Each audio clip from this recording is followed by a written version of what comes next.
এক মাস 11 মাসের মাথায় 11 মাসের মাথায় 5 তারিখে আমার মেয়েটা কলে ডায়রিয়া হয়েছে, আমার বাড়িতে ডেকে নিয়ে গেল। নিয়ে সেই মেয়ে আমি তাকে বাড়িতে যান ডেকে নিয়ে গেল, আর ঢাকা এসে সে বাসায় তার পেলাম না, না পাওয়ার পরে আমরা কান্তি লাগলাম। কান্তি লাগার পরে হাসপাতালে এনে মরা রাস প্যাকেট করা আমার বাড়িতে দিয়েছে। কোনো বাবা মা কি চায় প্যাকেট করা মাল, যে বাবা মা চায় রাস ঘরে করে বাড়ি নিয়ে আসছি, তাও আমায় আনছি। আমরা গরিব মানুষ বলি আমায় এইরকম নির্যাতন দিতে, বুঝলেন? ভালো মেয়ে নিয়ে গেল বাড়িতে, আর মরা রাস প্যাকেট করা বাড়িতে গেলে হাসপাতালে কোনো কারাগরিতে তরিকুল উজ্জ্বল, বুঝলেন? এই তাইতে আমার যে মা, আমরা বিশ্বাস চাইলাম আল্লাহর কাছে, আল্লাহ আমার এই বিচারটা করি দেন, সবাই থেকে আপনারা যেটা হয় আমার একটা ভালো বিচার, সুস্থ বিচার করি দেন। আমি আর হ্যাঁ, আপনারা এই যেটা করলে ভালো হয় তাই করি দেবেন। আমি আমার মাথার মধ্যে ঘুরছি খুব, জোরে জোরে কান দিছি খুব আমার জীবনে। আমার এই মেয়েটা নিয়ে, আমার এই মেয়েটা নিয়ে আমি কান দিছি খুব। যাই যে মরা রাস প্যাকেট করা, কোনো বাবা মা চায় না প্যাকেট করা মাল নিয়ে।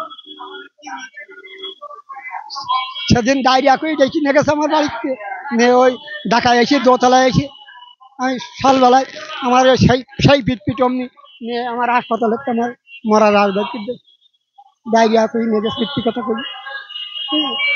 তাই আমি সুস্থ বিচার চাই আল্লাহর কাছে কইলাম, আপনারা থাকি আমার এই বিচার দেখতে আমি জিজ্ঞাসা করলি ভালো হয় তাই করি দেন। আমার আমি গরিব মানুষ, হ্যাঁ, তাই আপনার ইয়ে দাঁড়ে দাঁড়ে ঘুরি ঘুরি ঘুরি ঘুরি এই কিন্তু আল্লাহ আনাইছে।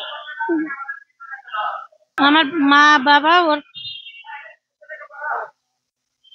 ওদের বাড়িতে নিয়ে গেছিল, মানে কালাম চেয়ারম্যানের ছেলের বাড়ি আমার বোনকে নিয়ে গেছিল কাজের মানুষ হিসাবে, ঠিক আছে, কাজের মেয়ে।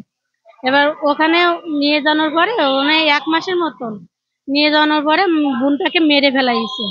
বোনটাকে মেরে ফেলাই আমার আব্বুর আর আম্মুর বলেছে ডায়রিয়া হয়েছে, চলো তোমার মেয়েদের আছে দেখতে যেতে হবে।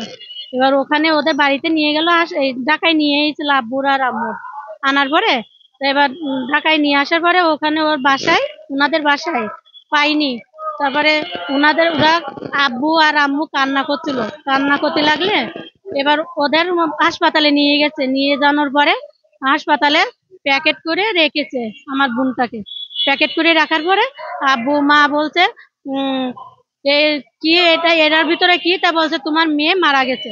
তা কিভাবে মারা গেছে এই বিচার আমরা পাই নাই, আর আমার বাপ মা গরিব, এখনো পর্যন্ত বিচার পাই নাই। এবার ওই লাশ দেওয়ার পরে বাড়িতে তুলে দিয়েছিল, আমাদের বাড়িতে নামাই দিয়ে গেছিল। নামাই দেওয়ার পরে ওরাই মাটি দিয়ে গেছে, কালাম চেয়ারম্যানের ওদের লোকজন থেকে, ওরা কালাম চেয়ারম্যান থেকে মাটি দিয়ে গেছে।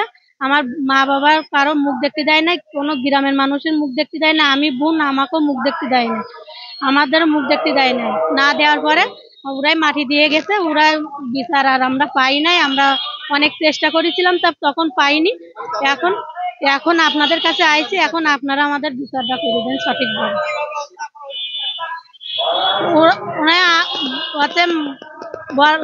ওরা বলিছে গলায় দড়ি দিয়ে মারা গেছে। আমার বোন কি কারণে মারা যাবে? 12 বছর বোন আমার, 12 বছর বয়স, ও তো কিছু বোঝে না। বোঝে? তখন তো কিছু বোঝে না, কিভাবে গলায় দড়ি দেবে? ওরাই মেরে ফেলাই ওরাই বলছে গলায় দড়ি দিয়েছে, এটাই বললো।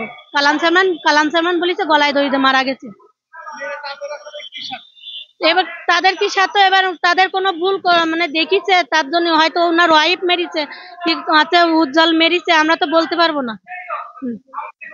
ওই বাড়িতে কাজ করার জন্য ছিল, নিয়ে গেছিল কাজের জন্য নিয়ে গেছিল। 1 মাস মতন কাজ করেছিল, 1 মাস 5 দিন মতন কাজ করেছিল। কাজ করার পরে আমার বোনটাকে মেরে ফেলাইছে। মানে ওনার ওয়াইফের হচ্ছে কোনো ক্ষতি মানে ক্ষতি হয়েছিল, আমার বোন মনে হয় দেখে নিয়েছিল কি হচ্ছে উজ্জ্বলের মানে উজ্জ্বলের হচ্ছে কোনো ক্ষতি দেখেছিল, তাই মানে দেখিয়ে নিয়েছিল ওনার ওয়াইফ মেরেছে। এই দুজনের থেকে একজন মেরেছে, দুইজনই মেরেছে।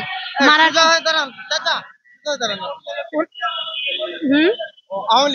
আওয়ামী লীগের কালাম চেয়ারম্যান। হ্যাঁ, আমরা বিচার চাই। আমার বোনটার মেরে ফেলেছে, ওরা হত্যা করেছে, আমার বোনটার বিচার চাই। আপনাদের কাছে আইছি সঠিক বিচার পাই যেন। আমার বাপ মা গরিব, আমার বাপ মা কোনো আশয় নেই, আর কোনো জায়গায় যে আমরা বিচার পাইনি, এখন আপনাদের কাছে আইছি, আমাদের বিচার যেন সঠিকভাবে বিচার পায়। চাই আমি, আর কিছু চাই না আমি। আমার নাম কিভাবে মারি ফেলাইতেছে তারা, আমার বিচারটা চাই আমি।